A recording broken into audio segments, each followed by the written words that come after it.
الحمدللہ رب العالمین والصلاة والسلام علی اشرف الانبیاء والمرسلین وعلی آلہ وصحبہ ومن تبعہم بإحسان الی یوم الدین اما بعد اعوذ باللہ من الشیطان الرجیم بسم اللہ الرحمن الرحیم یا ایہا الذین آمنوا کتب علیکم الصیام کما کتب علی الذین من قبلکم لعلکم تتقون ایاما معدودات فمن کان منکم مریضا او علی سفر فعدۃ من ایام اخر وعلی الذین یطیقونہ فدیۃ طعام مسکین فمن تطوع خیرا فہو خیر لہ وَأَن تَصُومُوا خَيْرٌ لَكُمْ إِن كُنتُمْ تَعْلَمُونَ شَهْرُ رَمَضَانَ الَّذِي أُنزِلَ فِيهِ الْقُرْآنُ هُدًى لِلنَّاسِ وَبَيِّنَاتٍ مِّنَ الْهُدَى وَالْفُرْقَانِ فَمَن شَهِدَ مِنكُمُ الشَّهْرَ فَلْيَصُمْهُ صدق اللہ العظیم۔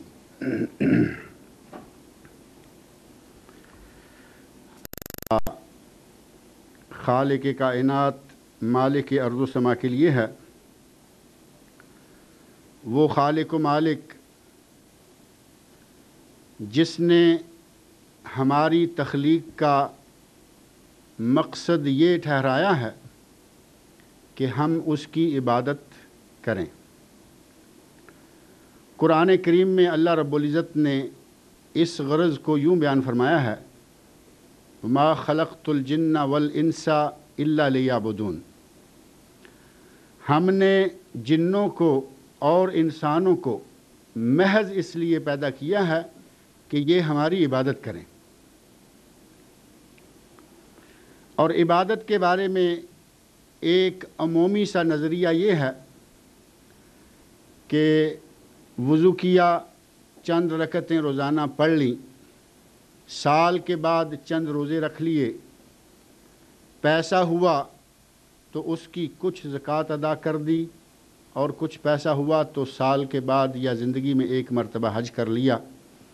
ہم اس کو ٹوٹلی عبادت شمار کرتے ہیں، گویا کہ ان چند حرکات و سکنات یا تھوڑے سے صدقہ و خیرات کا نام عبادت ہے، اور ہم سمجھ لیتے ہیں کہ ہم نے وہ حق ادا کر دیا جو اللہ رب العزت نے اس آیت میں ہم سے طلب کیا ہے وَمَا خَلَقْتُ الْجِنَّ وَالْإِنسَ إِلَّا لِيَعْبُدُونَ، کہ ہم نے جن و انس کو پیدا ہی اس لیے کیا ہے کہ وہ ہماری عبادت کریں۔ اصل حقیقت جو ہے وہ اس سے تھوڑی سی مختلف ہے کہ یہ بلا شبہ عبادت ہیں، یہ چیزیں، نماز عبادت ہے، روزہ عبادت ہے، زکوٰۃ عبادت ہے، حج عبادت ہے، لیکن یہ مقصود عبادت نہیں ہے۔ عبادت جو اللہ رب العزت نے ہم سے طلب کی ہے وہ اس سے بھی تھوڑی آگے ہے، اس سے تھوڑی اور بھی آگے جا کر وہ مقام آتا ہے جس مقام کو حاصل کرنے کے بعد اللہ رب العزت کی مطلوبہ عبادت پوری ہوتی ہے۔ اور وہ مقام کب آئے گا یا وہ مقام ہم کس طرح حاصل کر سکتے ہیں، اس کی صرف ایک شکل ہے کہ مسلمان کی زندگی کا ایک ایک لمحہ، اس کی زندگی کی ایک ایک گھڑی زندگی کے کسی بھی شعبے سے تعلق کیوں نہ رکھتا ہو، کہیں بھی کام کیوں نہ کرتا ہو، کسی ملک اور کسی بھی علاقے میں کیوں نہ رہتا ہو، جب تک اس کی زندگی کا ہر لمحہ اللہ کی رضا کے تابع نہ ہو جائے عبادت کا حق مکمل نہیں ہوتا۔ اللہ رب العزت نے جو ہماری تخلیق کا مقصد ٹھہرایا ہے وہ یہ عبادت ہے، اور ہمارے یہاں بس اسی حد تک ہی کافی سمجھ لیا جاتا ہے کہ ہم 5 وقتہ نماز ادا کرتے ہیں، روزے بھی رکھتے ہیں، زکوٰۃ بھی دیتے ہیں، حج بھی کر رکھا ہے، اب اللہ کو ہم سے اور کیا چاہیے؟ حالانکہ ہم اللہ کے بندے ہیں، اللہ معبود ہے اور ہم اس کے بندے یا عبد ہیں۔ اور عبد اور معبود کا تعلق ایسا ہے کہ آپ دنیا داری زبان میں آقا اور مالک کا تعلق کیا ہو سکتا ہے اس کو سمجھ لیں۔ کیا کوئی شخص یہ کہہ سکتا ہے کہ نوکر یا غلام اپنے آقا کے لیے چند خاص لمحوں کی حد تک یا چند منٹوں کی حد تک غلام ہوتا ہے، اس کے بعد وہ آزاد ہوتا ہے؟ کیا ایسا صحیح ہوگا؟ یا یوں کہیں کہ کوئی غلام یہ کہے کہ اے میرے آقا، میں نے آپ کی اتنے عرصہ کے لیے دن میں سے یا 24 گھنٹے میں سے اطاعت کرنی ہے، آپ کی فرما برداری کرنی ہے، اس کے بعد میں آپ کی فرما برداری سے باہر ہوں گا، جو میری مرضی ہوگی میں کروں گا؟ کیا ایسے کسی غلام کو غلام شمار کیا جائے گا؟ کوئی آقا ایسے غلام کو قبول کرے گا؟ ہرگز نہیں۔ غلام کا کام ہے 24 آور مطالبے پر، ہر ٹائم تو ظاہر ہے کہ وہ کھڑا نہیں رہے گا، لیکن مطالبے پر وہ 24 گھنٹے اپنے مالک کا فرما بردار رہتا ہے۔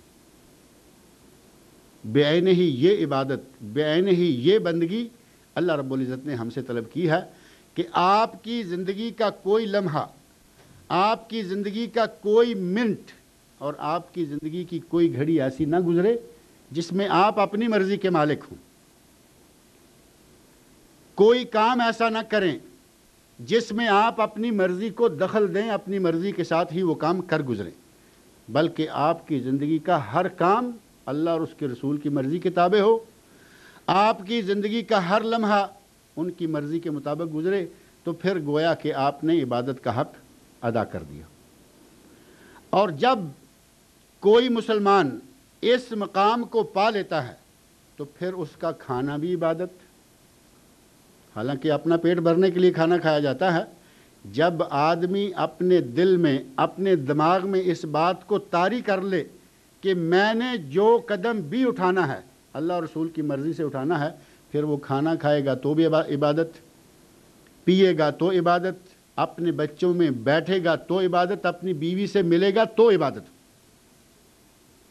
نبی اکرم صلی اللہ علیہ وسلم نے فرمایا کہ تم میں سے کسی ایک شخص کا اپنی بیوی کے ساتھ جمع کرنا بھی صدقہ ہے، ثواب ہے۔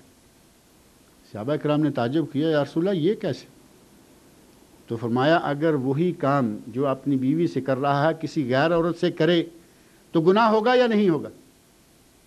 کہ یقیناً گناہ ہوگا۔ تو فرمایا جب وہی کام گناہ کے ڈر سے بچتے ہوئے حلال طریقہ کے ساتھ اپنی بیوی سے کرتا ہے، اس کو اللہ رب العزت ثواب بھی مہیا کرتا ہے۔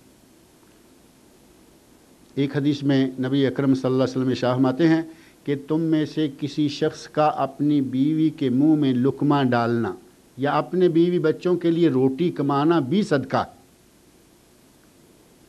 صدقہ ہے تو عبادت ہے۔ اور یہ صدقہ کیسے بنے گا؟ ہم سب کمائی کر رہے ہیں کسی نہ کسی رنگ میں، کوئی زیادہ کوئی کم، لیکن ہر شخص کی کمائی صدقہ نہیں ہوگی۔ صدقہ تب ہوگی جب ہمارے ذہن میں یہ بات اچھی طرح جاگزیں ہو جائے، بیٹھ جائے کہ ہم نے کمائی کا صرف وہ ذریعہ اختیار کرنا ہے جس میں صرف حلال پیسہ آئے گا۔ اگر یہ سوچ لیا جائے کہ جیسے بھی آئے گی ٹھیک ہے، جہاں سے بھی آئے گی ٹھیک ہے، جتنی بھی آئے گی ٹھیک ہے، راتوں رات کروڑ پتی بننے کے نظریات جو ہیں ان میں یہی ہوتا ہے کہ جس طرح جہاں سے جتنی بھی آئے اہلاً و سہلاً۔ اگر یہ رہے تو کمائی عبادت نہیں ہوگی۔ جب کمائی کی بنیاد میں آپ نے یہ اپنی فکر رکھ دی کہ صرف حلال کماؤں گا، صرف اس ذریعے سے کماؤں گا جو اللہ اور اس کے رسول نے جائز قرار دیا ہے، تو آپ کا کام کرنا، ڈیوٹی دینا، سروس کرنا، نوکری کرنا، دکان پر بیٹھنا، ہر کام اللہ کی عبادت ہو جائے گا۔ اللہ رب العزت کو ہم سے اسی قسم کی عبادت مطلوب ہے، اور اس کی بنیاد نیت سے ہے کہ اگر کام آپ وہی کریں اور ساتھ نیت کا آسرا بھی اس کام کو دے دیں کہ ہم نے یہ صرف کمائی اللہ اور اس کے رسول کے احکام کے تابع رہ کر حلال ذرائع سے کرنی ہے، تو پھر انشاءاللہ آپ کا لمحہ، آپ کی ہر ساعت اور آپ کی ہر گھڑی عبادت بن جائے گی۔ یہ جو ہماری نمازیں ہیں، ہمارے روزے ہیں، ہماری زکوٰۃیں صدقات ہیں، ہمارا حج ہے، یہ اس عبادت کو پانے کے لیے یا اس درجہ کو پانے کے لیے طریقہ ہے، وہاں تک پہنچنے کا یہ راستہ ہے کہ آدمی دن میں 5 مرتبہ اللہ کے سامنے سر سجدہ ہو جائے، اس کے دماغ میں یہ بات بیٹھی رہے کہ میرا ایک خالق و مالک ہے جس کے سامنے میں جواب دہ ہوں، اس کو رمضان کا پورا مہینہ یہ خیال رہے، سارا دن کم از کم اس کے ذہن میں یہ بات سوار رہے کہ میں کسی کی نگرانی میں چل رہا ہوں۔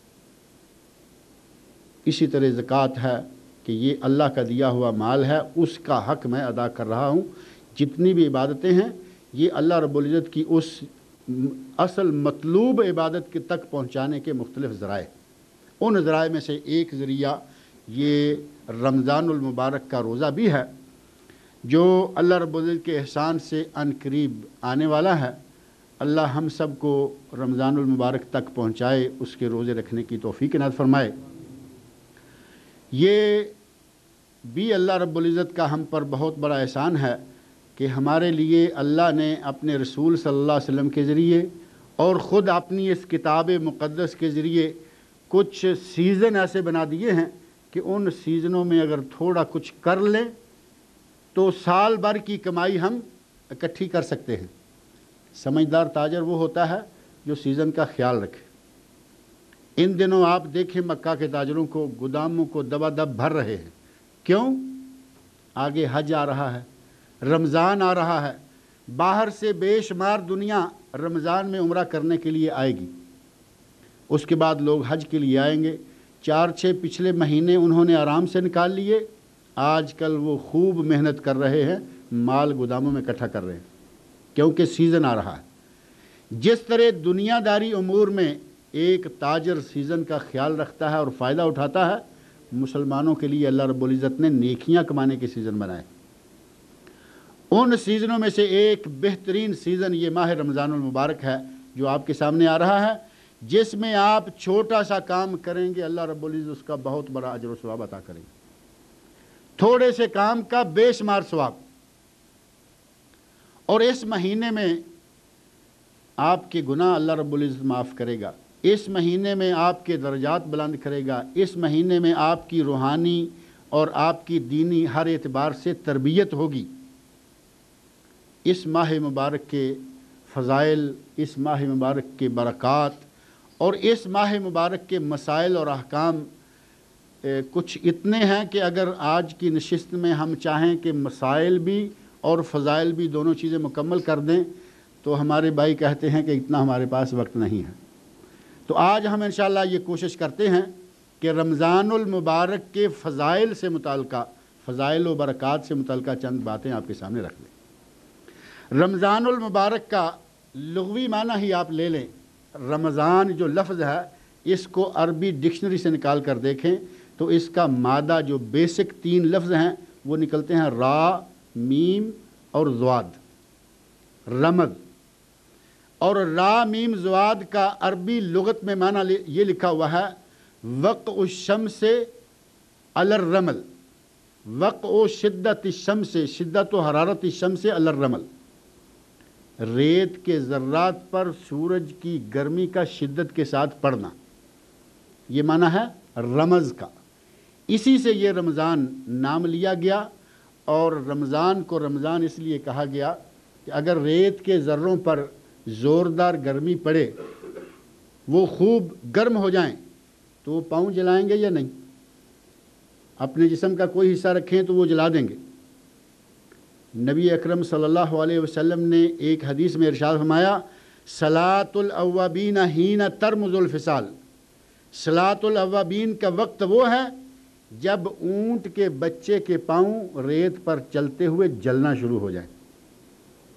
آپ لوگوں نے سنا ہوگا ایک دوسری ضعیف حدیث میں یہ موجود ہے کہ مغرب اور عشاء کے درمیان 6-8 رکعتیں پڑھنا صلاۃ الاوابین ہے، جبکہ صحیح مسلم میں نبی صلی اللہ علیہ وسلم نے صلاۃ الاوابین اس نماز کو قرار دیا ہے جو تقریباً 10 بجے پڑھی جائے، تقریباً، کیونکہ 10 بجے تک سورج اپنی گرمی کے ساتھ ریت کو اتنا گرم کر چکا ہوتا ہے کہ اونٹ کے بچے کے پاؤں جلنا شروع ہو جائے۔ بڑا اونٹ جو ہے اس کے پاؤں سخت ہو جاتے ہیں۔ وہاں نبی اکرم صلی اللہ علیہ وسلم نے فصال کا لفظ استعمال کیا جو اونٹ کے بچے کے لیے ہوتا ہے۔ تو جس طرح اس حدیث سے، جس طرح عربی لغت سے پتہ چلتا ہے کہ رمض کا معنی ہے جلانا، رمضان المبارک کا نام رمضان صرف اس لیے رکھا گیا کہ یہ اللہ کے فضل سے بندوں کے گناہوں کو جلا کر ختم کر دیتا ہے۔ اس رمضان المبارک کے اپنے لغوی معنی میں یہ بات اور یہ برکت اور یہ فضیلت موجود ہے کہ بندوں کے گناہوں کو یہ جلا کر ختم کر دیتا ہے، پاک کر دیتا ہے۔ تو ظاہر ہے کہ پاک تو اسی کے گناہوں کو کرے گا جس نے اس میں روزے رکھے ہوں گے، اس کا خیال کیا ہوگا، اس رمضان المبارک کا احترام کیا ہوگا، اور اس کے احترام میں 30 یا 29 جتنے روزے ہوں گے وہ رکھے ہوں گے۔ اگر کسی نے روزے رکھ لیے تو نبی اکرم صلی اللہ علیہ وسلم کا ارشاد ہے، صحیح بخاری، صحیح مسلم اور حدیث کی دوسری کتابوں میں، من صام رمضان ایمانا و احتسابا غفر لہ ما تقدم من ذنبہ۔ صحیح بخاری مسلم، اللؤلؤ والمرجان آپ کے اس مرکز میں کتاب موجود ہے، انگلش میں بھی عربی میں بھی، نکال کے دیکھیں، بخاری مسلم کی یہ حدیث آپ کو مل جائے گی۔ من صام رمضان ایمانا و احتسابا غفر لہ ما تقدم من ذنبہ، جس نے اللہ پر ایمان رکھتے ہوئے اور ثواب حاصل کرنے کی نیت سے اس رمضان المبارک کے روزے رکھے، اس کے پہلے تمام گناہ معاف کر دیے، جلا دیے نا رمضان نے سارے گناہ۔ اللہ رب العزت نے اپنے نبی صلی اللہ علیہ وسلم کے ذریعے بھی اس لفظ کے لغوی معنی کی تصدیق فرما دی کہ یہ مہینہ اگر اس کے آداب و احترام، اس کے احکام پر پیروی کرتے ہوئے گزار دو گے تو پہلے تمام گناہ اللہ رب العزت معاف کر دے گا۔ ایک حدیث آپ سنتے ہیں، بڑی مشہور حدیث ہے، جرائد میں، مجلات میں اس کا بہت زیادہ حوالہ آتا ہے، کوٹ کی جاتی ہے کہ نبی اکرم صلی اللہ علیہ وسلم ایک دن ممبر پر تشریف لائے، پہلی سیڑھی پہ قدم رکھا تو فرمایا آمین، دوسری پہ رکھا تو آمین، تیسری پہ رکھا تو آمین۔ یہ حدیث سخت ضعیف ہے، یہ حدیث سند کے اعتبار سے سخت ضعیف ہے، جبکہ بالکل یہی مفہوم موجم امام طبرانی کبیر میں اسی مفہوم کی، اسی معنی کی ایک دوسری حدیث موجود ہے جس کی سند بھی صحیح ہے، اور جب صحیح سند میں معنی مفہوم موجود ہے تو ضعیف لینے سے کوئی حاصل نہیں ہے۔ اس حدیث میں نبی صلی اللہ علیہ وسلم ارشاد فرماتے ہیں کہ میرے پاس جبرائیل امین آئے، آتانی جبریل، وہاں ممبر کا کوئی ذکر نہیں ہے اور اس انداز سے سیڑھیوں پہ چڑھ کر آمین کہنے کا ذکر نہیں ہے۔ اور اس حدیث میں موجم طبرانی کبیر کی حدیث میں نبی صلی اللہ علیہ وسلم فرماتے ہیں جبرائیل امین آئے اور آ کر کہا جس کی زندگی میں رمضان المبارک آئے، معنی وہی ہے جو اس حدیث میں ہے، جس کی زندگی میں رمضان المبارک آئے، جس نے رمضان المبارک کو پا لیا، اس میں روزے رکھ کر، اس میں تراویح پڑھ کر، اس میں رات کو قیام کر کے، قرآن کریم کی تلاوت کر کے اپنے اللہ کو راضی نہ کر لیا، جنت کو نہ پا لیا، وہ ملعون ہے، اللہ کی رحمت سے دور ہے۔ نبی صلی اللہ علیہ وسلم ارشاد فرماتے ہیں میں نے کہا آمین، کہ وہ واقعی اس لائق ہے کہ جس کی زندگی میں یہ مہینہ آئے اور اس کی عبادت کر کے، اس میں محنت کر کے اللہ کو راضی نہ کر لے، جنت نہ پالے، وہ رحمت کے لائق کہاں ہے۔ اور دوسری دونوں چیزیں، جس نے اپنے ماں باپ کو پایا، ان کی خدمت کر کے جنت نہ پالے، وہ بھی ملعون۔ جس کے سامنے میرا اسم گرامی پکارا جائے، نبی اکرم صلی اللہ علیہ وسلم کا اسم گرامی محمد، احمد یا کوئی صفاتی نام لیا جائے اور وہ صلی اللہ علیہ وسلم نہ کہے، اور کئی کام ہیں وہ تو ضرور کر لے، نام سنا، پچھ پچھ کی آواز بھی آئی، انگوٹھے بھی چومے، آنکھوں کو بھی لگائے، زبان کو حرکت نہیں دی، صلی اللہ علیہ وسلم نہیں کہا۔ نبی اکرم صلی اللہ علیہ وسلم صحیح حدیث میں، صحیح سند کے ساتھ وارد صدیق میں فرماتے ہیں وہ شخص ملعون ہے، اللہ کی رحمت سے دور ہے۔ تو گویا اس ماہ مبارک کو جو نیکیاں کمانے کا سیزن ہے، اس میں نیکیاں کما لینا چاہیے، اپنے گناہ بخشوا لینا چاہیے۔ ایک تو ہمارا یہ فائدہ ہے کہ گناہ بخشے گئے، ایک ہم اس لعنت سے بچ جائیں گے کہ کسی کی زندگی میں رمضان آیا اور اس نے یہ لعنت بھی کما لی، اور وہ کب ہوگی؟ جب ہم اس رمضان المبارک کا احترام نہ کریں گے، اس کی عزت نہ کریں گے، اس میں جو ہم پر واجب ہے وہ پورا نہیں کریں گے۔ تو رمضان المبارک اللہ رب العزت نے ہمارے لیے نیکیوں کا سیزن بنایا ہے، اور اس کے دن کو عبادت کریں تو بے شمار نیکیاں، اس کی راتوں کو عبادت کریں تو بے شمار نیکیاں، یہ وہ مبارک مہینہ ہے جس کے بارے میں اللہ رب العزت نے یہاں اس آیت میں سورہ بقرہ کی آیت 183 سے لے کر 185 تک، بلکہ 86 اور پھر اس کے آگے 87، یہ ساری آیات جو ہیں 83 سے 87 تک رمضان المبارک کے احکام سے ہی تعلق رکھتی ہیں۔ پہلی ہی آیت میں اللہ رب العزت فرماتے ہیں یا ایھا الذین آمنوا کتب علیکم الصیام کما کتب علی الذین من قبلکم، اے ایمان والو تم پر روزے فرض کیے گئے ہیں، اور گھبراؤ نہیں، صرف تم پر نہیں فرض کیے گئے، کما کتب علی الذین من قبلکم، جو تم سے پہلے لوگ گزر چکے ہیں ان پر بھی یہ اسی طرح فرض تھے، کما کتب، جس طرح کے پہلے لوگوں پر فرض تھے۔ اور یہ روزے فرض کیوں کیے ہیں؟ لعلکم تتقون، تاکہ تم متقی بن جاؤ، تاکہ تم پرہیزگار بن جاؤ۔ تو گویا روزے کا فلسفہ اللہ رب العزت نے ان آخری دو لفظوں میں بیان فرما دیا، لعلکم، شاید کہ تم تتقون، متقی بن جاؤ۔ یہاں یہ بھی ذہن میں رکھیں، قرآن کریم میں اللہ رب العزت نے وہ انداز اختیار فرمایا ہے، لعلکم کہا ہے، یہ نہیں کہا کہ تم متقی بن جاؤ گے، ضرور ہی رمضان کے روزے رکھو گے تو متقی بن جاؤ گے، فرمایا لعلکم تتقون۔ اگر رو رعایت کے لیے روزہ رکھا تو اس کا کوئی ثواب نہیں ہوگا۔ اگر آپ کی روزہ رکھنے سے غرض صرف یہ ہوئی کہ میرا کفیل دیکھے گا تو کہے گا کہ یہ روزے دار آدمی ہے، اس کے ساتھ نرمی برتنی چاہیے، یا دوسرے لوگ دیکھیں گے تو مجھے اچھا سمجھیں گے، تقویٰ کہاں سے آئے گا؟ اس کی تو بنیاد میں ریاکاری ہے، جس کو الشرک الخفی قرار دیا گیا ہے، اتنا بڑا جرم کہ اس کو ہلکا پھلکا شرک قرار دیا گیا۔ وہ تقویٰ کیسے آئے گا؟ تقویٰ تب آئے گا کہ آپ نے اللہ رب العزت کی رضا کے لیے نبی اکرم صلی اللہ علیہ وسلم کے بتائے ہوئے آداب کے مطابق روزے کا پورا مہینہ مکمل کیا۔ اگر یہ کر لیا تو پھر یقین مانیں اللہ رب العزت نے جو ارشاد فرمایا ہے وہ برحق ہے کہ آپ کو تقویٰ کی دولت نصیب ہو جائے گی۔ اور اگر روزہ بھی رکھا، اس کے آداب کا خیال نہ کیا، تو ظاہر ہے کہ پھر اس کا نتیجہ جو ہے وہ تو ہمارے ہاتھ میں نہیں آئے گا۔ اور نبی اکرم صلی اللہ علیہ وسلم نے اس تقویٰ کو حاصل کرنے کے لیے کچھ آداب بھی مقرر فرمائے ہیں۔ فرمایا اگر تم میں سے کوئی شخص روزے دار ہو،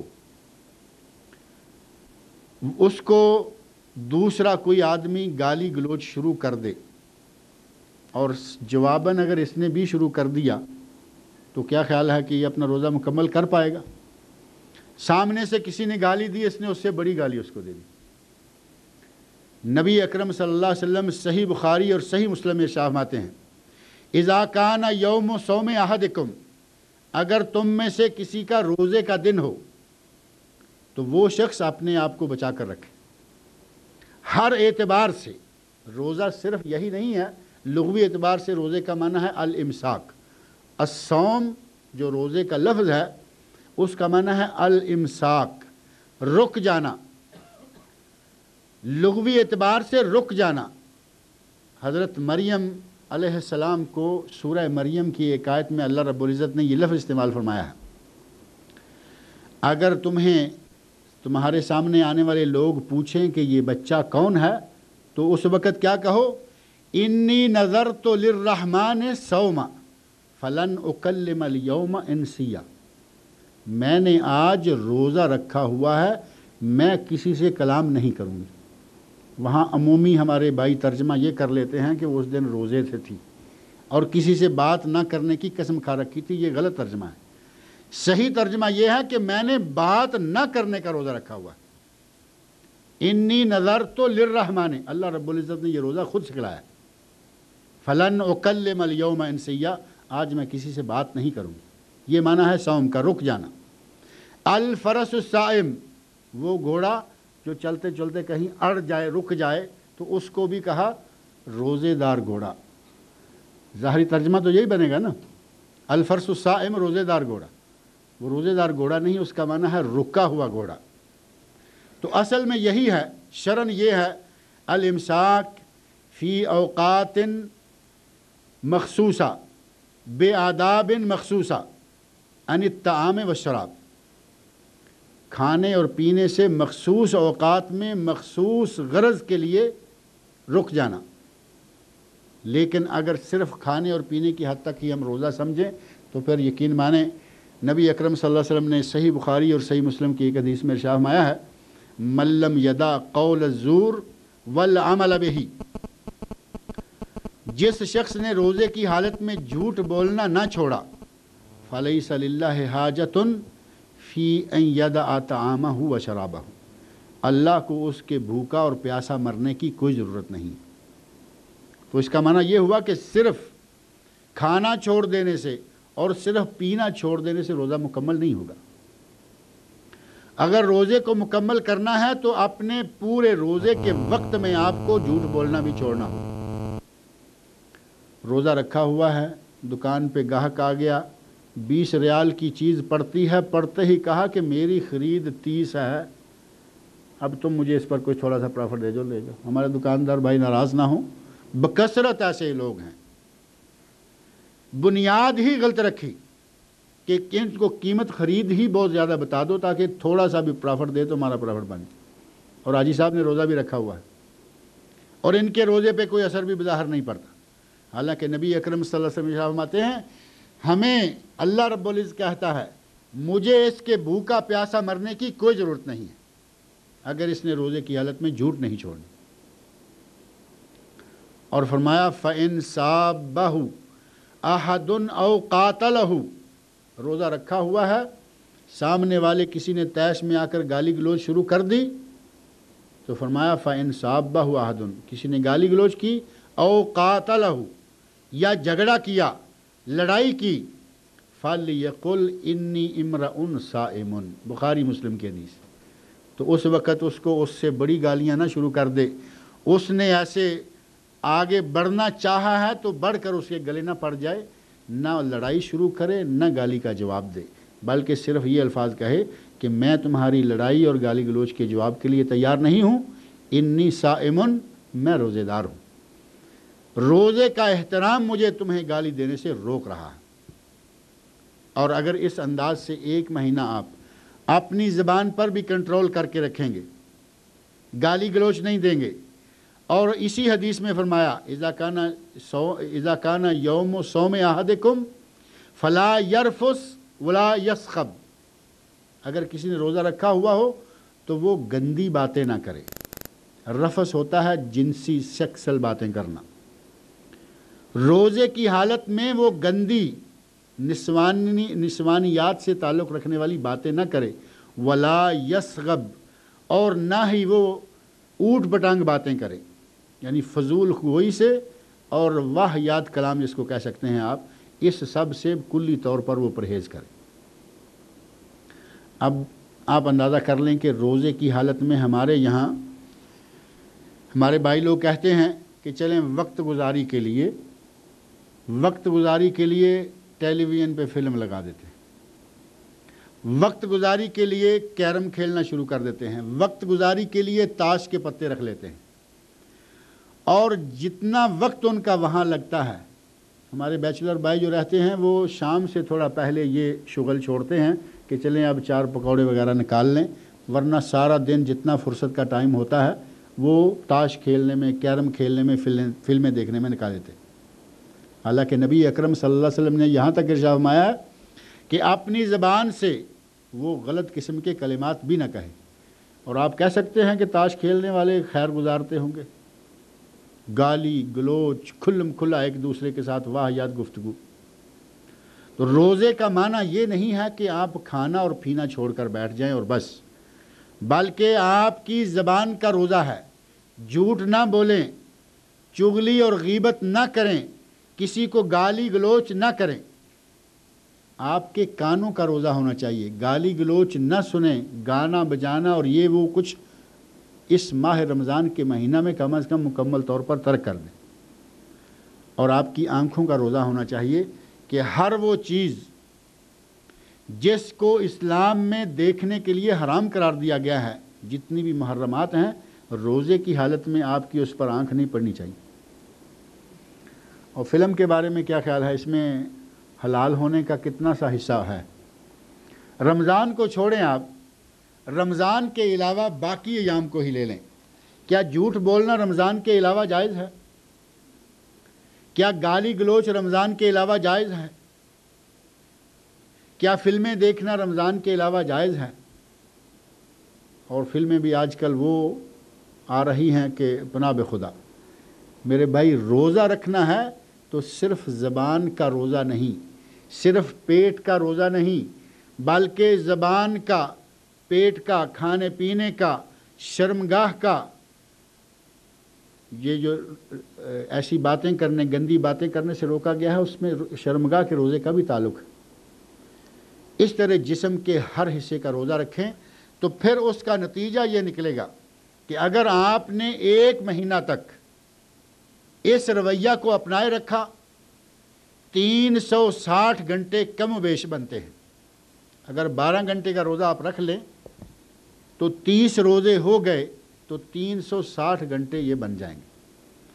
360 گھنٹے اگر آپ نے یہ ٹریننگ کر لی کہ اپنی زبان پر بھی کنٹرول کرنا ہے، اپنے کانوں پر بھی کنٹرول کرنا ہے، اپنی شرمگاہوں پر بھی کنٹرول کرنا ہے، اپنی ہر بات پر کنٹرول کرنا ہے، تو اس ایک طویل ٹریننگ کے بعد آپ ایک ایسی عادت اپنا لیں گے کہ رمضان کے گزر جانے کے بعد بھی انشاءاللہ تعالیٰ آپ کو یہ چیزیں بری لگنا شروع ہو جائیں گی کہ جب رمضان میں جھوٹ غلط تھا تو بعد میں جائز کیسے ہو گیا، رمضان میں گالی گلوچ برا تھا تو بعد میں جائز کیسے ہو گیا۔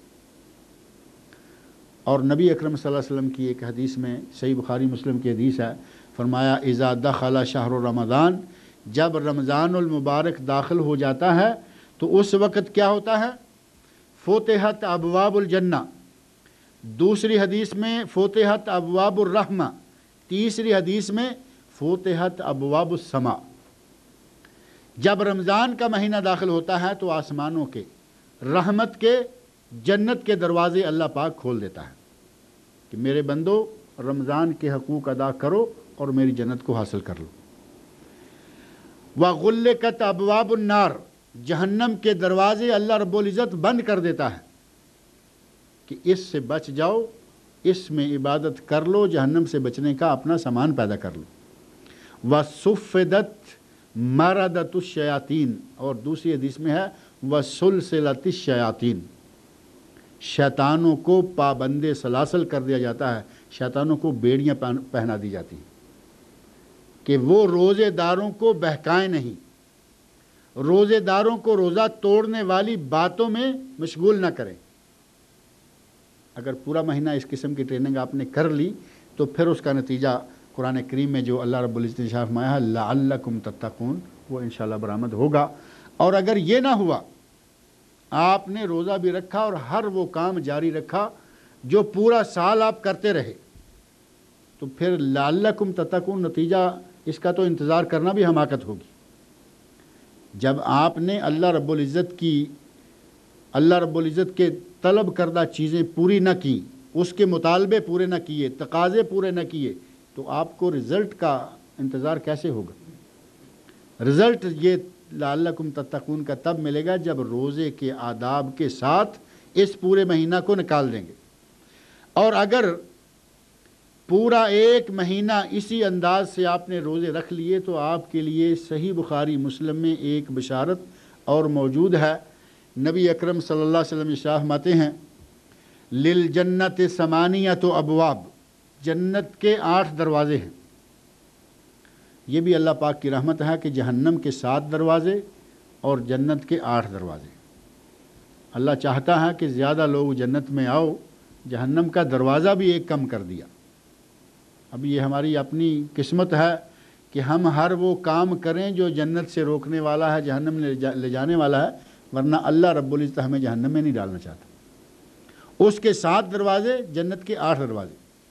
فرمایا جنت کے 8 دروازے ہیں، ان میں سے ایک دروازہ ہے باب الریان، منہا باب سمی الریان یدخل منہ الصائمون، اس دروازے میں سے لا یدخل منہ الا الصائمون، اس میں سے صرف روزے دار داخل ہوں گے۔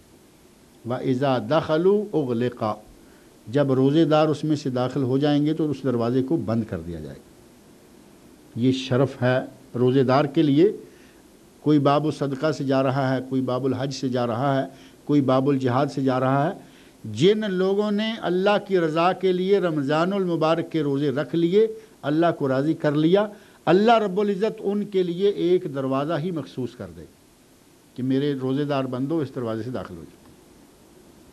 دوسرے معنوں میں یہ سمجھ لیں کہ روزے دار قیامت کے دن وی آئی پی ہوگا۔ ایئرپورٹ پر اگر کوئی بڑا سرکاری آفیسر، کوئی حاکم، کوئی وزیر، امیر کبیر آئے تو اس کے لیے گزرنے کا دروازہ ہی الگ ہوتا ہے، اس کے انتظار کی جگہ الگ ہوتی ہے، اس کو وی آئی پی لاؤنج سے گزارا جاتا ہے۔ اللہ رب العزت نے روزے دار کے لیے قیامت کے دن وی آئی پی تیار کر رکھا، اس کو وی آئی پی کہا، اور اس کے گزرنے کے لیے وی آئی پی گیٹ رکھا ہوا ہے جس کا نام ہے باب الریان۔ اس میں سے جب روزے دار گزر جائیں گے تو اس کو بند کر دیا جائے گا۔ اسی حدیث کے آخر میں ہے، نبی صلی اللہ علیہ وسلم نے جب یہ فرمایا کہ جنت کے 8 دروازے ہیں اور ان میں سے کسی میں سے روزے دار جائیں گے، کسی میں سے مجاہدین جائیں گے، کسی میں سے صدقہ خیرات کرنے والے جائیں گے، حضرت ابو بکر صدیق رضی اللہ عنہ پاس موجود تھے۔ کہا، اے اللہ کے رسول صلی اللہ علیہ وسلم، بندہ جنت میں داخل تو ایک ہی دروازے سے ہوگا، ظاہر ہے کہ وہ ایک بندر جا کر پھر باہر نکل کر پھر دوسرے سے وہ کھیل تو نہیں کھیلے گا، بندہ تو جنت میں صرف ایک ہی دروازے سے داخل ہوگا، یہ تو فائنل بات ہے۔ لیکن اے اللہ کے رسول، کیا کوئی ایسا بندہ ہوگا کہ جس کو یک وقت 8 ہی دروازوں سے آواز دی جائے؟ ایک دروازے سے بلایا جا رہا ہے، بھائی جو روزے دار ہیں وہ یہاں سے آ جاؤ۔ دوسرے دروازے سے آواز دی جا رہی ہے، جو جہاد کرنے والے مجاہدین ہیں وہ اس دروازے سے آ جاؤ۔ ایک دروازے سے آواز دی جا رہی ہے، صدقہ خیرات دینے والے ادھر سے آ جاؤ۔ 8 دروازے ہیں، 8 دروازوں میں سے مختلف کاموں والے بلائے جا رہے ہیں۔ فرمایا اللہ کے رسول، کوئی ایسا انسان بھی ہوگا کہ 8 ہی دروازوں سے اسے کہا جائے کہ تم ہمارے پاس گزر، تم ادھر سے آ جاؤ، تم ادھر سے آ جاؤ؟ نبی اکرم صلی اللہ علیہ وسلم نے ارشاد فرمایا، نعم، ہاں ایسا بھی ایک بندہ ہے، اور مجھے اللہ سے امید ہے کہ وہ تم ہوگے۔ حضرت ابو بکر صدیق رضی اللہ عنہ، جن کو آج ہمارے کچھ بقلم خود مسلمان یہ کہتے ہیں کہ وہ نعوذ باللہ منافق تھے، ان کو کہا جاتا ہے کہ وہ منافق تھے، منافق ہو گئے تھے، ان کے بارے میں بخاری مسلم میں حدیث یہ موجود ہے۔ فرمایا، صدیق تم ان لوگوں میں سے ہو جن کو جنت کے 8 دروازوں سے بلایا جائے گا کہ جنت میں داخل ہونے کے لیے ہمارے اس دروازے سے گزرو۔ وہ دروازہ جو باب الریان کے نام سے ہے، وہ روزے داروں کے لیے اللہ رب العزت نے مخصوص کیا ہوا ہے۔ اور اس رمضان المبارک میں اگر آپ لوگ عبادت کر گزریں، کچھ نہ کچھ کر گزریں، اس کے فضائل کو اکٹھا کرنا چاہیں تو وہ دروازہ ہمارے لیے مخصوص ہو سکتا ہے، ہم بھی وی آئی پی ہو سکتے ہیں۔ اللہ تو چاہتا ہے کہ ہم وی آئی پی بنیں، وہ تو چاہتا ہے 30 یا 29 روزے آتے ہیں، ان کو پابندی کے ساتھ اچھے طریقے کے ساتھ رکھ کر آؤ تو میرے لیے وی آئی پی ہوگے۔ اب ہم ہی اگر تیار نہ ہوں، ٹھنڈا موسم، آج کل بھی موسم الحمدللہ بہت ٹھنڈا ہو گیا ہے، ابھی اگلا ہفتہ آنے تک معلوم نہیں کتنا ٹھنڈا ہو جائے گا۔ اس ٹھنڈے موسم میں بھی اگر کوئی روزہ نہ رکھ پائے تو اس سے بڑا بد نصیب بھی شاید دنیا میں کوئی نہ ہو۔ ہم نے اپنی آنکھوں سے اپنے سامنے ان لوگوں کو روزے رکھتے ہوئے دیکھا ہے جو سخت دھوپ کے اندر مزدوری کرتے تھے۔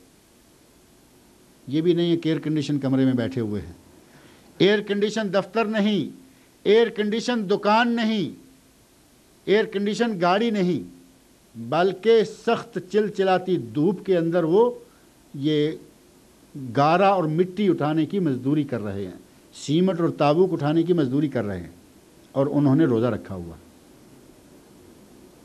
اللہ رب العزت اس قسم کے لوگوں کو یقیناً وی آئی پی بنائے گا، کیونکہ اس کے ڈر سے، اس کی رضا کو حاصل کرنے کے لیے تمام آداب کو بجا لاتے ہوئے جب روزہ رکھتا ہے تو اللہ رب العزت تو ہمیں چاہتا ہے جنت میں داخل ہو جائے۔ وہ تو آپ کو معلوم ہے نبی صلی اللہ علیہ وسلم نے مثال دے کر فرمایا تھا کہ اللہ رب العزت ایک ماں جتنی اپنے بچے کے لیے رحیم اور نرم دل اور شفیق ہوتی ہے، اس سے 1000 گنا زیادہ اللہ رب العزت اپنے بندے کے ساتھ رحیم ہے۔ وہ کہاں چاہتا ہے کہ اس کو اٹھا کے جہنم میں ڈال دے؟ لیکن اگر ہم اتنے ٹھنڈے موسم میں، ٹھنڈے کمروں میں، ہر قسم کی آسائشیں، ہر قسم کی آسانیاں ہونے کے باوجود بھی مصر رہیں کہ اگر ہم نے روزہ رکھا تو ہم سے دن بھر کام نہیں ہوگا، یہ بات بھی ہمارے سننے میں آئی ہے۔ کچھ لوگ کہتے ہیں کہ اگر ہم نے روزہ رکھا ہوا ہو تو سستی پڑ جاتی ہے، کام نہیں ہوتا۔ اور کچھ لوگ واقعتاً ایسے بھی ہیں، روزہ رکھا پھر سارا دن سوئے ہوئے ہیں، چھٹی ہے تو سارا دن آنکھ کھولنے کا نام نہیں لیتے، یاد آیا تو نماز درمیان میں اٹھ کے پڑھ لی، کھانا تو ہے نہیں۔ ہم نے گویا کہ رمضان المبارک کو سستی کا مہینہ شمار کر لیا ہے، حالانکہ آپ کے سامنے جنگ بدر ہے۔ 17 رمضان المبارک کو ماہ رمضان کے اندر صحابہ کرام نے نبی صلی اللہ علیہ وسلم کی معیت میں جنگ لڑی، اور رمضان المبارک کے مہینہ ہم نے اس رمضان المبارک کو سستی کا مہینہ شمار کر رکھا۔ تو میرے بھائی، یہ رمضان المبارک بے شمار فضائل کا، بے شمار برکات کا مہینہ ہے۔ اس کی فضیلتوں، اس کی برکتوں کو سمیٹ لیں، اپنے آپ کو اس مہینہ کے اندر اس انداز سے ٹرین کر لیں کہ آئندہ 11 مہینے جو کام مہینہ بھر آپ چھوڑ کے رکھیں گے ان سے آپ کی جان چھوٹ جائے۔ اور نبی اکرم صلی اللہ علیہ وسلم کی حدیث جو میں نے آپ کے سامنے رکھی ہے، بخاری مسلم کی حدیث ہے کہ شیطانوں کو پابند جولاں یا پابند سلاسل یا زنجیروں میں باندھ دیا جاتا ہے۔ ایک مطلق حدیث میں ہے کہ تمام شیطانوں کو باندھ دیا جاتا ہے، اور ایک میں ہے مردت الشیاطین، بڑے بڑے شیطانوں کو باندھ دیا جاتا ہے۔ اس حدیث سے لگتا ہے کہ تھوڑے بہت شیطان چھوٹے ہوئے بھی رہتے ہیں۔ اللہ رب العزت بڑے شیطانوں کو تو بند کر دیتا ہے، لیکن اس کے چیلے کھلے ہوئے ہوتے ہیں۔ اور اگر دوسری حدیث کو لیا جائے کہ سارے ہی بند کر دیے جاتے ہیں، اس کے باوجود ہم اصول تو یہ تھا کہ شیطان جب سارے بند کر دیے گئے، جنت کے دروازے کھول دیے گئے کہ میرے بندو اس راستے سے آ جاؤ، جہنم کے دروازے بند کر دیے گئے کہ برائیاں چھوڑ دو، اس جہنم سے بچ جاؤ۔ اب لگتا تو یہ تھا کہ تمام لوگوں کو روزے دار ہونا چاہیے تھا، پورا مہینہ تمام برائیاں ختم ہونی چاہیے تھی، برائیوں کا نام و نشان ہی ختم ہو جانا چاہیے تھا، کیونکہ اللہ کے رسول صلی اللہ علیہ وسلم فرما رہے ہیں کہ شیطانوں کو اس مہینے میں بند کر دیا جاتا، جبکہ ہم دیکھتے ہیں کہ برائیاں بھی ہو رہی ہوتی ہیں۔ اپنے ہمارے کنٹینیں جو چھوٹی چھوٹی، یہاں تو الحمدللہ یہ ایسا نہیں ہو پائے گا، اندروں میں ہی جو کچھ ہوتا ہے، ہمارے ملکوں میں بازار کے اندر جو کنٹینیں یا چھوٹے چھوٹے ہوٹل ہیں ان کے دروازے کے سامنے کپڑا لٹکا دیتے ہیں، یہ احترام رمضان ہے۔ ہوٹل کے سامنے، دروازے کے سامنے کپڑا لٹکا دیا، کوئی بوری لٹکا دی کہ سامنے بیٹھے ہوئے بدبخت کو کھاتے ہوئے کوئی دیکھ نہ سکے، بازار سے گزرتا ہو۔ اور ہوٹل کھلے ہیں، لوگ کھانے کھا رہے ہیں، پک رہے ہیں، بازار سے گزرتے ہوئے آپ صرف اتنا محسوس کریں گے کہ جو کام کل کھلے عام ہو رہا تھا آج وہ اس بوری کے پیچھے ہو رہا ہے، ٹاٹ کے پیچھے ہو رہا ہے۔ ہماری زبانیں بالکل شتر بے مہار، گالی گلوچ، برا بلا مسلسل کہتے جا رہے ہیں، جھوٹ بول رہے ہیں۔ تو یہ سارا کچھ جب شیطان بند ہیں تو یہ سارا کچھ رمضان کے مہینہ میں ختم ہونا چاہیے تھا، یہ ختم کیوں نہیں ہو رہا؟ امام قرطبی رحمۃ اللہ علیہ نے اس کا جواب دیا ہے، علامہ ابن رشد رحمۃ اللہ علیہ نے بھی اس کا جواب دیا ہے۔ ان کے علمی قسم کے جواب ہیں، ان کی تفصیلات سے قطع نظر مختصر یہ کہتے ہیں کہ جن شیطانوں کو اللہ رب العزت باندھ دیتا ہے وہ بڑے بڑے شیطان ہیں، چیلے باقی ہیں وہ یہ کام کراتے رہتے ہیں۔ ایک کہا، اور پھر کہا کہ یہ ضروری نہیں کہ یہ کام صرف ابلیس یا ابلیس کے جنوں میں سے جو شیطان ہے وہ کراتے ہوں، انسانوں میں سے بھی شیطان موجود ہیں، اور واقعتاً ہیں۔ سورہ ناس کے آخر میں والناس، مردوں کو ہی شیطانوں میں سے شمار کیا، من الجنۃ والناس، لوگوں میں سے اور جنوں میں سے۔ تو کہا کہ کچھ جو باندھے جاتے ہیں وہ جنوں میں سے ہیں، انسانوں کے شیطان پھر بھی کھلے ہوئے ہوتے. اور ہمارے ایک عالم نے اس کا جواب عقلی اعتبار سے بہت ہی عمدہ دیا. امید ہے کہ بات کو سمجھنے میں انشاءاللہ بڑی آسانی رہے گی. وہ کہتے ہیں دو چیزیں ہیں. ایک یہ کہ اگر کسی کو سانپ ڈس لے تو سانپ ڈس کے چلا جاتا ہے، اس کی درد دیر تک ہوتی رہتی. جو مار گزیدہ ہے وہ دیر تک لوٹتا رہتا ہے، تڑپتا رہتا ہے، تکلیف اس کو ہوتی رہتی ہے. یہ جو گناہ گار 11 مہینے تک مسلسل گناہ کرتا رہتا ہے وہ اس سانپ کے ڈسے ہوئے کی طرح ہے. اس کو شیطان ڈنگ لگا رہا ہے 11 مہینے. 11 مہینے جو اس کو ڈنگ دے رہا ہے، 12واں مہینہ اسی ڈنگ کی درد سے ہی نکل جاتا ہے. اور دوسری مثال اس سے بھی زیادہ واضح دی اور کہا کہ لوہے کا ایک ٹکڑا لیا جائے، موٹا ٹکڑا ہو، اس کو آگ پر خوب گرم کریں، تپائیں، حتیٰ کہ وہ شعلے کی طرح سرخ ہو جائے. اور جب وہ شعلے کی طرح خوب سرخ ہو جائے اس کو اٹھا کر پانی میں ڈال دیں. پانی میں اس کو تھوڑی سی ڈبکی لگوا کر دوبارہ باہر رکھ دیں. کیا وہ لوہے کا ٹکڑا ٹھنڈا ہو چکا ہوگا؟ کیا خیال ہے؟ آپ کا اندازہ کیا کام کرتا ہے؟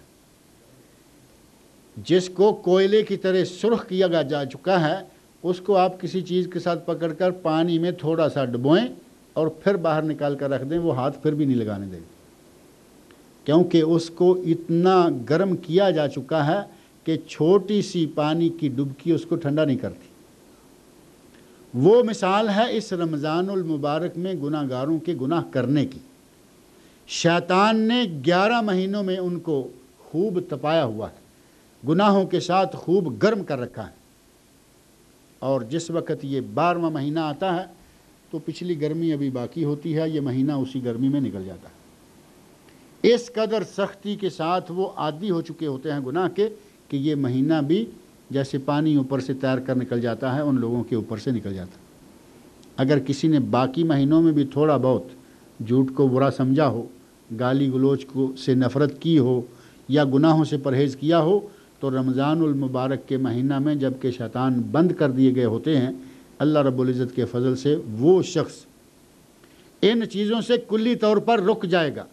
اگر وہ کلی طور پر 1 مہینہ رکا رہا تو آئندہ 11 مہینے اس کے بڑی آسانی کے ساتھ نیک اعمال میں گزر جائیں گے. گویا کہ اللہ رب العزت نے ہمارے لیے ماہ رمضان المبارک کو ایک ریفریشر کورس بنا دیا ہے. یہ ہمارے لیے ٹریننگ کا ایک مہینہ ہے، ہماری روحانی تربیت کا مہینہ ہے. اس مہینہ میں مسلمان سے 11 مہینوں میں کوتاہیاں ہوتی رہتی ہیں. پابند مسلمان ہو تب بھی اس سے گناہ سرزد ہو جاتا ہے. 11 مہینوں میں جو کوتاہیاں سرزد ہوتی رہیں، جو کمیاں، جو عمل میں کمزوریاں آ گئیں، اس 12ویں مہینے میں اس کو دور کر لو، نئے سرے سے آئندہ سال کے لیے مکمل طور پر تیار ہو جاؤ.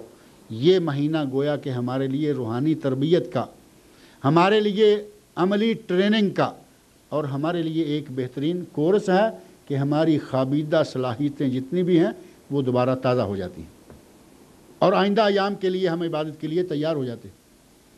اور میرے بھائی یہ وہی مہینہ ہے جس مہینہ میں اللہ رب العزت نے قرآن کریم کو نازل کیا تھا.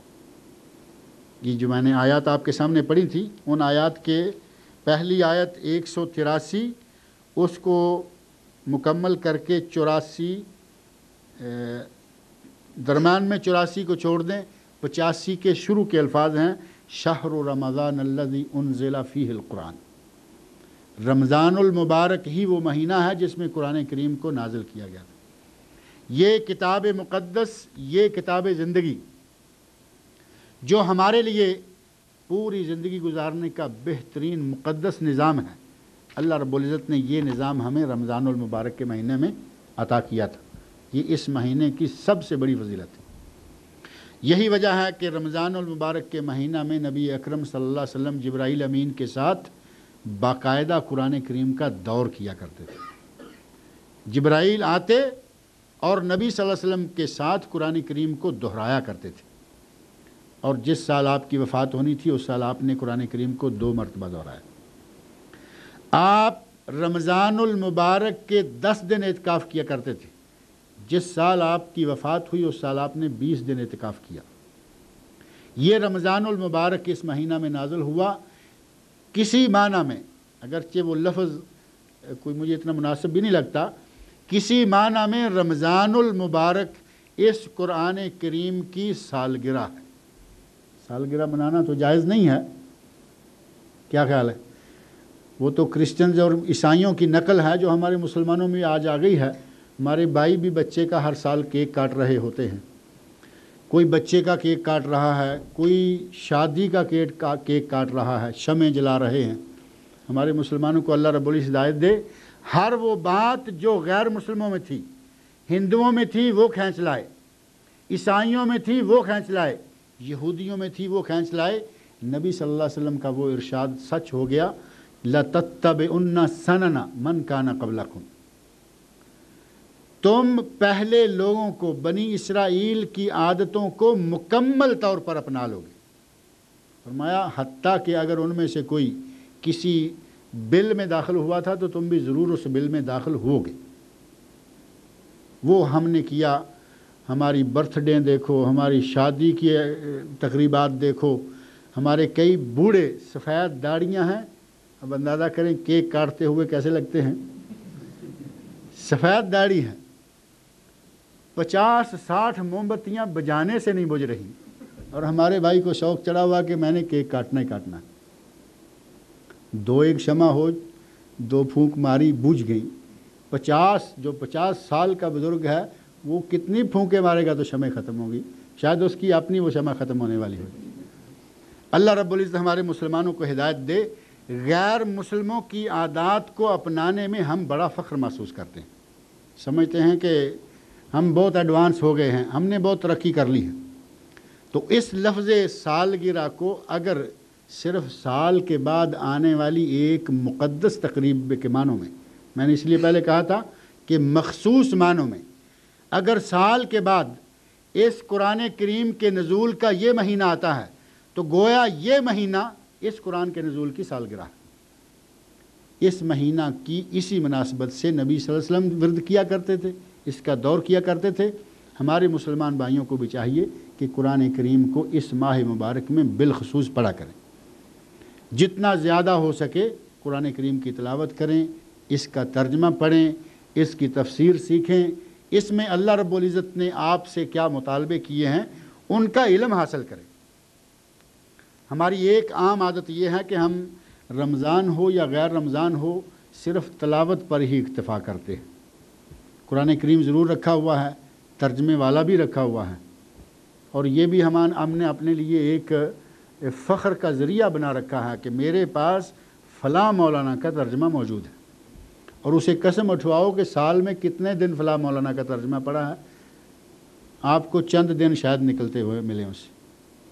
تو میرے بھائی قرآن کریم کی صرف تلاوت نہیں، اس کا ترجمہ بھی پڑھا کریں، اس کی تفسیر پر بھی نظر رکھیں، اور اللہ رب العزت نے آپ سے اس کتاب مقدس میں کیا طلب کیا ہے، کس بات کا تقاضا کیا ہے، کیا مطالبہ کیا ہے، آپ اس قرآن کریم سے ہی سمجھ جائیں۔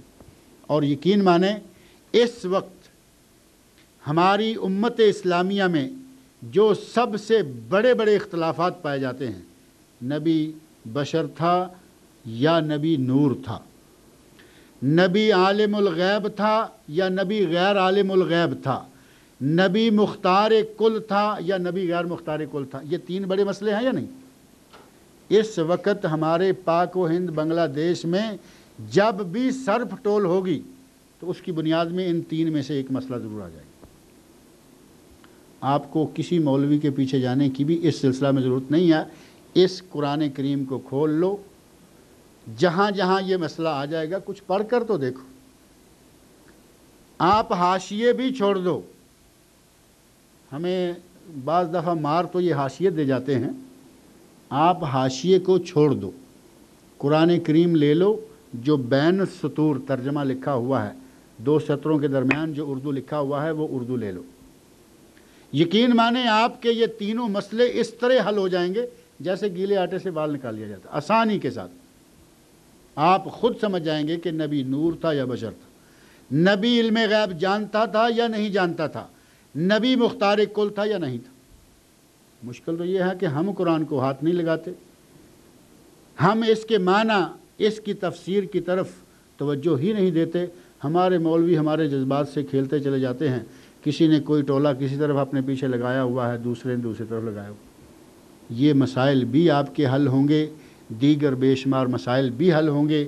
اس قرآن کریم کے ساتھ ہی تھوڑی سی میں آپ کو یہ بھی نصیحت کروں گا کہ اپنے گھروں میں صحیح بخاری اور صحیح مسلم، حدیث کی کتابیں تو بہت ہیں، کم از کم یہ 2 کتابیں جن کو صحیح ہیں کہا جاتا ہے، حدیث کے صحیح ترین مجموعے، پہلا درجہ بخاری کا، دوسرا درجہ مسلم کا، یہ 2 کتابیں حدیث کی اور ایک یہ کتاب اللہ پاک کی، یہ اپنے گھر میں رکھیں، ان کا مطالعہ کرتے رہیں۔ آپ کے دینی مسائل، آپ کے دنیاوی مسائل، آپ کی زندگی سے متعلقہ تمام مسائل بڑی آسانی کے ساتھ حل ہوتے رہیں۔ اور ایک چھوٹی سی کتاب ہے، میں اپنے دوست و احباب سے اکثر کہا کرتا ہوں کہ وہ ایک ہی جلد میں ہے، اتنی سی کتاب ہے، بہت بڑی بھی نہیں، اور حدیث شریف کی کتاب ہے۔ نام نوٹ کر لیں، بلوغ المرام، بلوغ المرام من جمع ادلۃ الاحکام، بلوغ المرام کے نام سے مشہور ہے، اردو زبان میں ترجمہ اس کا ملتا ہے، اور 2 نمبر والوں نے بھی ترجمہ کیا ہے، یہ بھی ذہن میں رکھیں۔ ترجمے 2 ہیں، ایک علامہ شمس الحق، ان کا نام ہے محدث ملتانی، مولانا عبد التواب، علامہ عبد التواب محدث ملتانی، صحیح ترین اور بہترین ترجمہ جو قرآن و سنت کی نصوص کے مطابق، اس کی رد میں 1-2 نمبر والوں نے بھی کر دیا ہوا ہے۔ علامہ عبد التواب محدث ملتانی پاکستان، انڈیا کے تقریباً تمام بڑے مکتبات میں سے ملتا ہے، چھوٹی سی کتاب ہے، اپنے گھر میں رکھیں۔ کبھی بھی کوئی بھی دینی مسئلہ پیش آ جائے، آپ اس کا انڈیکس نکالیں، دور جانے کی ضرورت نہیں ہے، ساری کتاب کے صفحے الٹنے کی ضرورت نہیں ہے، صرف انڈیکس نکالیں، آپ کو وہ مسئلہ اس میں سے مل جائے گا۔ کیونکہ وہ کتاب لکھنے والے کون ہیں؟ جنہوں نے صحیح بخاری شریف کی شرح فتح الباری 13-14 موٹی موٹی جلدوں میں لکھی، صحیح بخاری کی شرح لکھی، اور پھر اس بہت بڑے دریا کو کوزے میں بند کر دیا، چھوٹا سا خلاصہ بھی دین کا ہمارے سامنے رکھ دیا۔ تو میرے بھائی، قرآن کریم اس ماہ رمضان المبارک میں آسمانوں سے نازل ہوا تھا، یک بارگی بیت العزت سے آسمان دنیا پر آیا، اور وہاں سے 23 سال میں تھوڑا تھوڑا کر کے حسب ضرورت اللہ رب العزت نے اپنے نبی پر اس کو نازل کیا، جس چیز کی جہاں ضرورت محسوس ہوئی نازل کرتا رہا۔ اس طرح 23 سال میں یہ قرآن کریم نازل ہوا تھا۔ ہمیں چاہیے کہ اس رمضان المبارک میں قرآن کریم کی جتنی زیادہ سے زیادہ ہو سکے تلاوت کریں، راتوں کو تلاوت کریں، راتوں کو تراویح پڑھیں، راتوں کو نوافل پڑھیں، دن کو روزہ رکھیں اور روزے کے آداب کا خیال رکھیں۔ اس طرح انشاءاللہ العزیز ہم اللہ کے جنت کی اس دروازے سے داخل ہونے کے حقدار ہو جائیں گے جس کا نام باب الریان ہے۔ اللہ رب العزت مجھے اور آپ سب کو اس داخلے کا مستحق بنائے۔ اقول قولی ھذا واستغفر اللہ لی ولکم واستغفروہ۔ الحمد للہ رب العالمین، والصلاۃ والسلام علی اشرف الانبیاء والمرسلین، وعلی آلہ وصحبہ ومن تبعہم بإحسان الی یوم الدین، اما بعد۔ اعوذ باللہ من الشیطان الرجیم، بسم اللہ الرحمن الرحیم۔ یا ایہا الذین آمنوا کتب علیکم الصیام کما کتب علی الذین من قبلکم لعلکم تتقون۔ صدق اللہ العظیم۔ ہر قسم کی تعریف و توصیف اور حمد و ثنا خالق کائنات مالک ارض و سما کے لیے ہے۔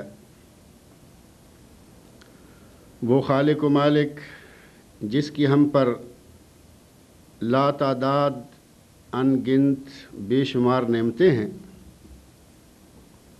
وہ خالق و مالک جس نے ہمارے لیے نیکیوں کے موسم مقرر فرمائے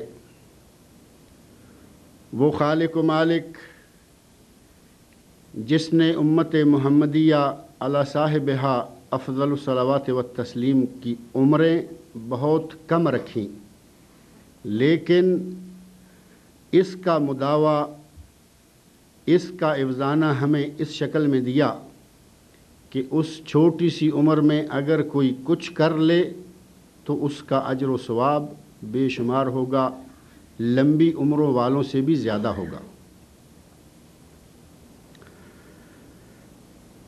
نبی اکرم صلی اللہ علیہ وسلم پہلی امتوں میں سے ایک شخص کا ذکر صحابہ کرام رضی اللہ عنہم کے مابین کرتے ہیں اور فرماتے ہیں کہ بنی اسرائیل کا ایک آدمی 80 برس تک مسلسل دن کو جہاد کرتا اور رات کو قیام کرتا۔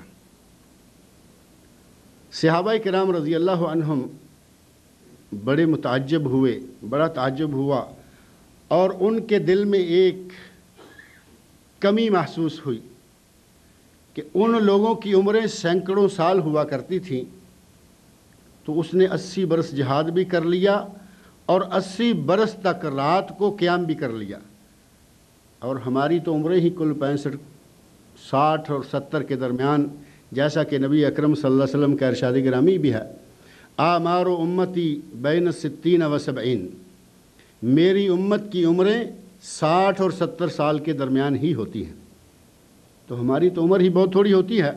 ہم اب پہلے بچپن کے 10-15 سال نکال کر جتنی بھی عبادت کریں ہمارے تو 80 سال بنتے ہی نہیں۔ نبی اکرم صلی اللہ علیہ وسلم نے یہ واقعہ صحابہ کرام میں بیان فرمایا، تفسیر ابن کثیر، تفسیر امام ابن جریر اور تفسیر کی دیگر کتابوں میں موجود ہے کہ اللہ رب العزت نے نبی اکرم صلی اللہ علیہ وسلم اور آپ کے صحابہ کے اس احساس کو ختم کرنے کے لیے قرآن کریم میں سورہ انا انزلناہ فی لیلۃ القدر نازل فرما دی، اور اس صورت میں یہ بتا دیا کہ اے میرے بندو، لمبی عمریں چھوڑو، کچھ کرنا سیکھو۔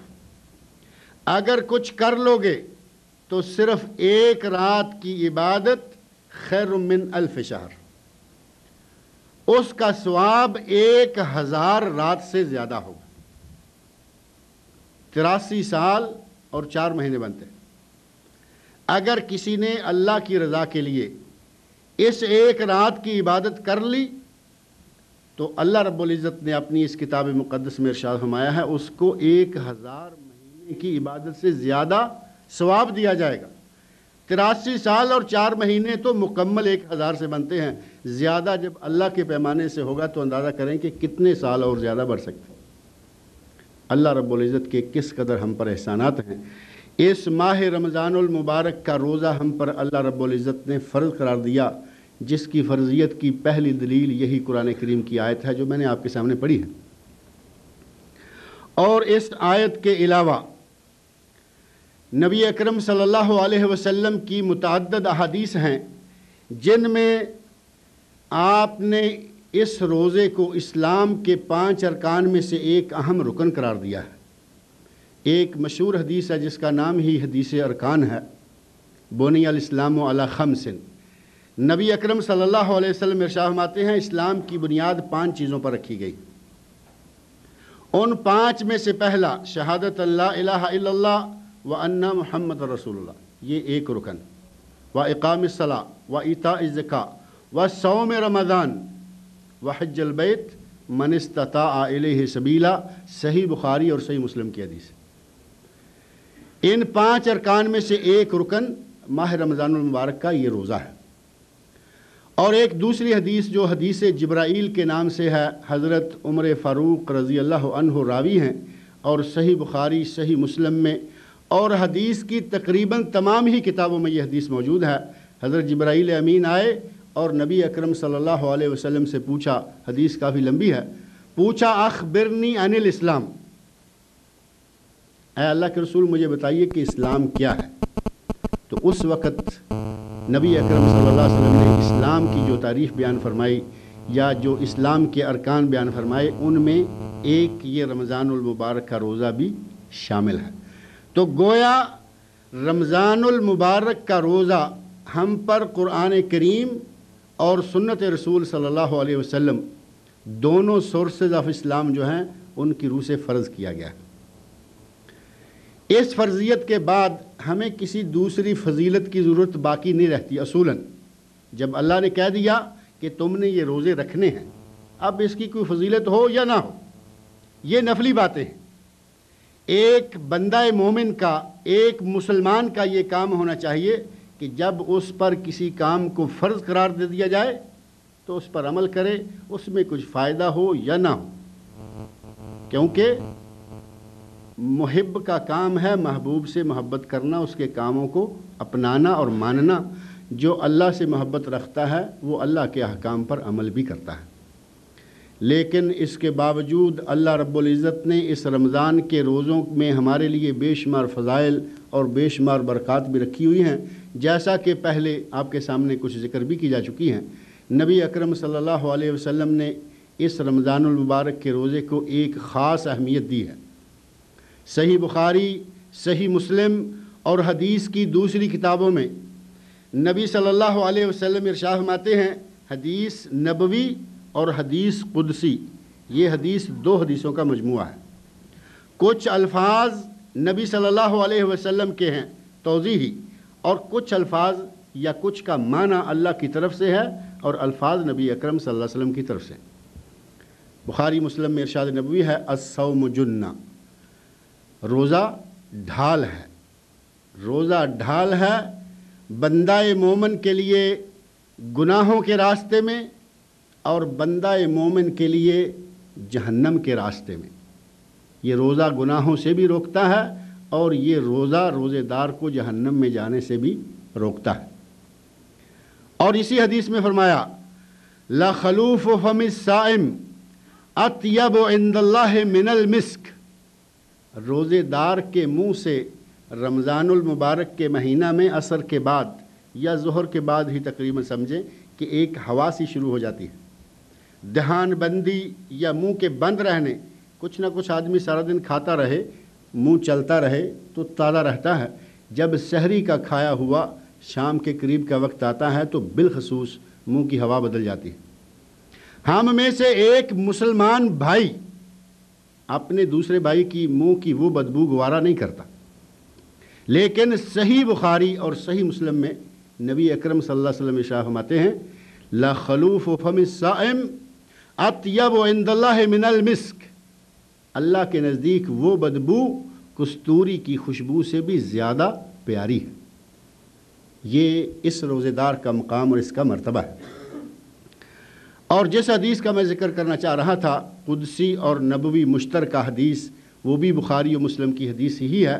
اس میں نبی صلی اللہ علیہ وسلم ارشاد فرماتے ہیں کہ آدمی اگر کوئی نیکی کرتا ہے، کل عمل ابن آدم لہو والحسنۃ بعشر امثالہ، بندے کا عمل اس کے لیے ہے، اگر کوئی ایک نیکی کرے تو اس کو 10 گنا ثواب دیا جاتا ہے، اور ساتھ ہی فرمایا وَيُضَاعَفُ إِلَىٰ 700 ضِعْفٍ، اللہ چاہے تو نیکی کو جس قدر بھی اخلاص کے ساتھ کیا جائے اسی قدر اللہ رب العزت اس کا اجر بڑھاتا جاتا ہے اور 700 گنا تک کر دیتا ہے، اور اللہ کے پاس سے اس سے زیادہ بھی جس کو چاہے بڑھا دے۔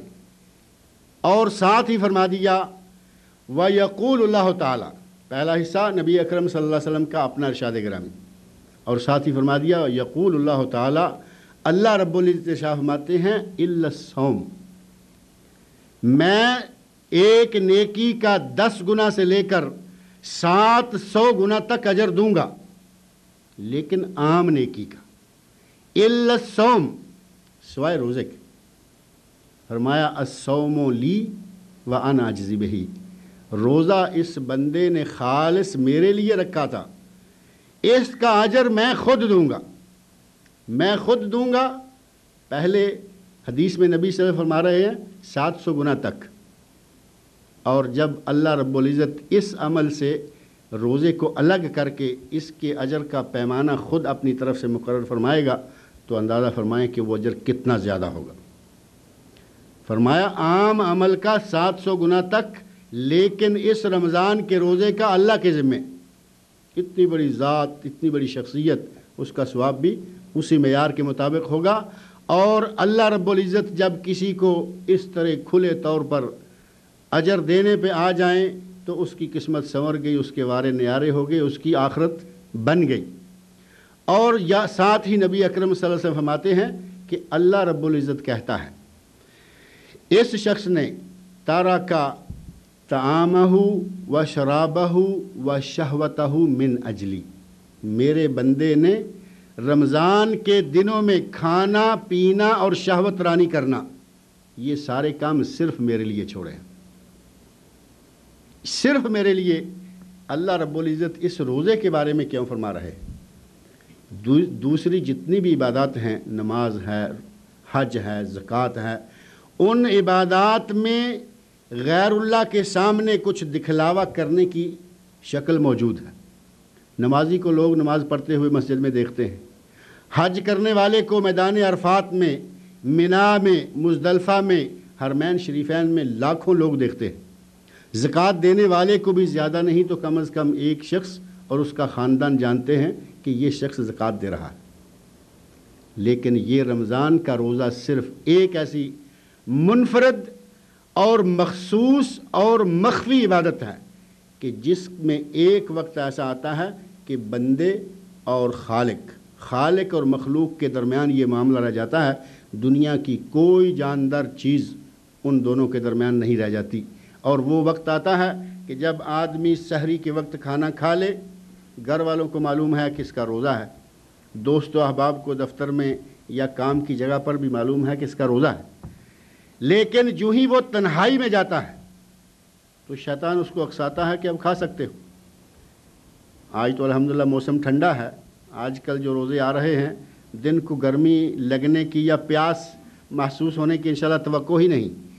وہ لوگ جو انتہائی گرمی میں روزہ رکھتے ہیں یا جنہوں نے رکھے ہیں، ابھی کل ہی گزرے ہیں، ان کو معلوم ہے کہ دوپہر کے وقت دھوپ کی گرمی روزے دار کو پھر ستاتی ہے، اس کا جی چاہتا ہے کہ تھوڑا بہت ٹھنڈا پانی پیوں۔ شیطان مزید اس کے ساتھ لگ کر کوشش کرواتا ہے کہ تمہیں کون دیکھ رہا ہے۔ اس وقت اللہ رب العزت کی ذات ہی صرف ایک ذات اس کے سامنے رہ جاتی ہے۔ اگر اس پر غیر متزلزل ایمان نہ ہو، اس کے رقیب، اس کے حاضر و ناظر، اس کے علیم و خبیر ہونے پر ایمان نہ ہو تو روزے دار روزہ مکمل ہی نہیں کر سکتا۔ یہی وجہ ہے کہ اللہ رب العزت فرماتے ہیں بندہ سارے عمل اپنے لیے کرتا ہے لیکن روزہ صرف میرے لیے مکمل کرتا ہے۔ اگر اس میں میرا تقوی، میرا خوف، میری ذات کے ساتھ تعلق، میری رضا مطلوب نہ ہو تو یہ روزہ وہ مکمل ہی نہیں کر سکتا۔ ماہ رمضان المبارک الحمدللہ قریب آ گیا ہے، 2-1 دن اب باقی ہیں۔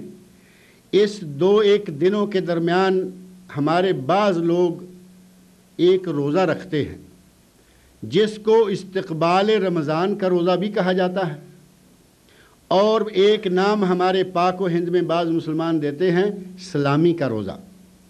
رمضان المبارک کو سلوٹ مار رہے ہیں روزہ رکھ کر۔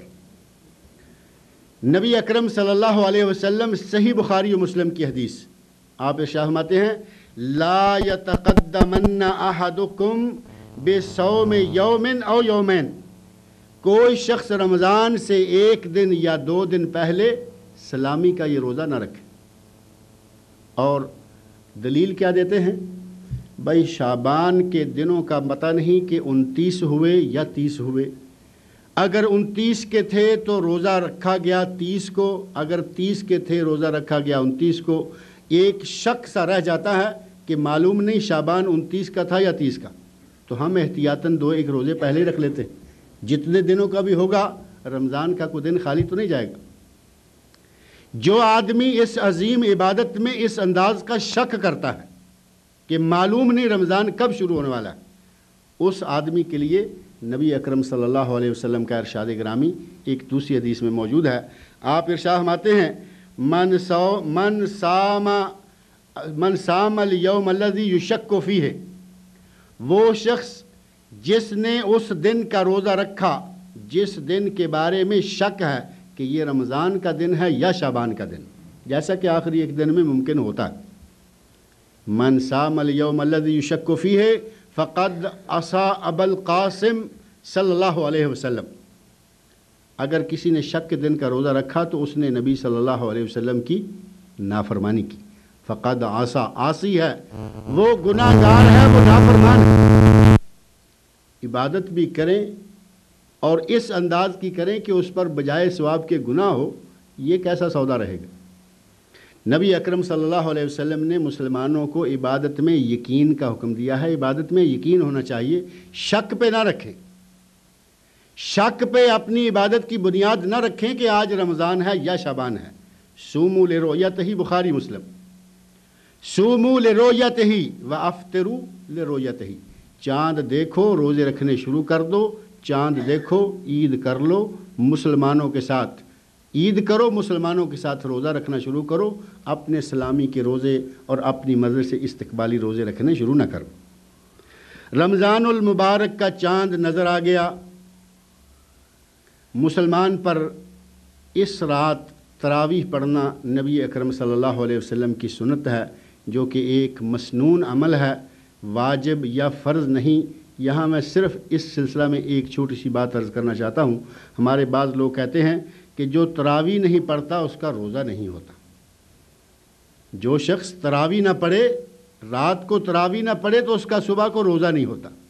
سارا دن نماز نہ پڑھیں گے، رات کو تراویح میں مسجد بھری ہوئی ہے، رش، مسلمان بڑے ذوق سے، شوق سے، جذبے سے مسجد میں تراویح پڑھنے کے لیے آئے ہوئے ہیں تاکہ صبح کا ہمارا روزہ ہو جائے۔ معلوم نہیں یہ مسئلہ کہاں سے ہمارے بھائیوں نے نکال لیا ہے کہ جس نے تراویح نہ پڑھی اس کا صبح کا روزہ نہیں ہوگا۔ ایسی میرے بھائی کوئی بات نہیں ہے۔ تراویح ایک مستقل عمل ہے اور اس کا تعلق رات سے ہے۔ روزہ ایک مستقل بالذات عمل ہے، اس کا تعلق اگلے دن سے ہے۔ اگر کسی کو عذر ہے، کسی کو مجبوری ہے، کسی کو سفر ہے، یہاں تو روزہ نہ رکھنے کی اجازت دی گئی ہے، تو تراویح کہاں رہے گی؟ اگر تراویح پڑھتا ہے تو اس کا بہت زیادہ ثواب ہے۔ رمضان المبارک میں کیے گئے ہر عمل کا ثواب جو ہے وہ بہت زیادہ بڑھ جاتا ہے۔ البتہ یہ نظریہ کہ اگر تراویح ہی نہ پڑھی تو روزہ ہی نہیں ہوگا، یہ نظریہ قطعاً غلط ہے۔ رمضان المبارک کے روزہ کے لیے ضروری ہے کہ رات کو اس کی نیت کی جائے، یا کم از کم کھانا کھانے سے پہلے تک اس روزے کی نیت کر لی جائے۔ اور نیت کے لیے جو الفاظ مخصوص ہیں، پچھلے درس کے آخر میں بعض دوستوں نے پوچھا تھا، وہ الفاظ نبی اکرم صلی اللہ علیہ وسلم سے، صحابہ کرام سے، خلفائے راشدین سے، تابعین سے اور ائمہ اربعہ سے، جو ہمارے سب سے بڑے دور ہیں، ان تمام ادوار میں سے کسی دور میں کبھی بھی مروج نہیں رہے۔ واب صوم غد نویت من شہر رمضان، یہ کہیں سے ثابت نہیں ہے، یہ ہمارے مولویوں نے خود ہی بنائے ہوئے ہیں۔ اور اس میں جیسا کہ میں نے پچھلی مرتبہ ذکر بھی کیا تھا، اس میں غلطی بھی ہے، نحوی غلطی بھی ہے، عقلی غلطی بھی پائی جاتی ہے۔ وہ اس طرح کے دن جو 24 گھنٹے کا شمار ہوتا ہے، اس کی رات اسلام میں پہلے آتی ہے۔ اسلامی کیلنڈر، اسلامی تقویم آپ دیکھ لیں، اس میں رات پہلے شمار ہوتی ہے اور دن بعد میں آتا ہے۔ اور جو یہ نیت بنانے والا ہے وہ اس بات کو بھول گیا اور اس نے کہا واب صوم غد نویت من شہر رمضان، میں